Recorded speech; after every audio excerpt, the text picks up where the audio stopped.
You're welcome back. This is Newsfile. It's your most authoritative news analysis platform. And quick to my take.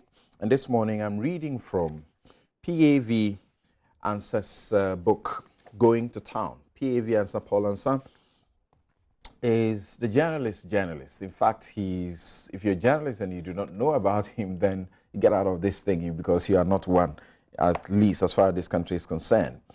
So in one of his articles, he writes, "Why nobody loves the journalist." And this portion intrigues me. It says, all this is to say that journalists, by the very fact of their profession, are not expected to endear themselves to all and sundry. They constitute a kind of collective pressure group and irritants whose guts are dreaded and hated by those in power. When people are in opposition or just out of power, they see all the good sides of the media as champions of human rights. When the scrutiny or when the security services shadow suspected potential subversives, it takes the press to take up the defense of those hounded. Eventually, when these same people creep into power through a putsch, thereby justifying and vindicating the surveillance to which they were subjected. Okay, so just trying to read a portion for you and to make a very important point.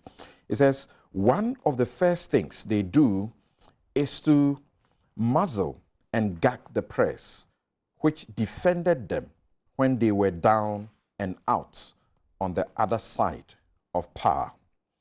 It has been said, and rightly so, that post-independence African political leaders tended to clamp down on the press because they themselves used it as a tool for propaganda, agitation, and mobilization in the independence struggle, and saw how powerful it would be in galvanizing people into action. Once in power, therefore, one of their primary concerns was to emasculate the pressmen and reduce all of them to eunuchs.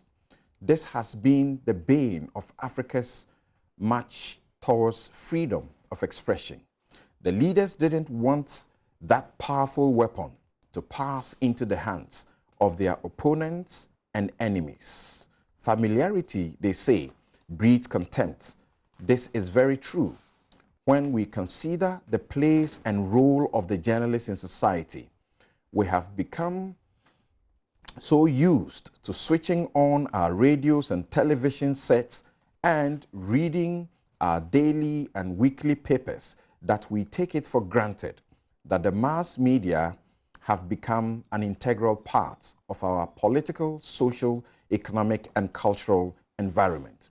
We need to be deprived of newspapers, radio, and television for 24 hours for us to realize the important role that the journalist plays in our modern society, which depends on a lot of the free flow of information.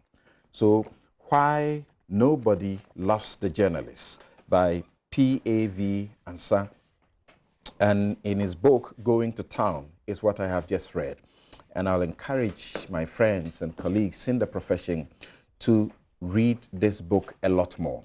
One thing comes out, the passion with which he wrote, how he spoke the truth without fear of any contradiction, without fear or favor, no ill will to anybody, and just doing his work.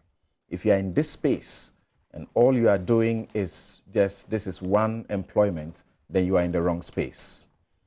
There is a reason you should not seek to endear yourself to everybody, because you are actually not supposed to be loved.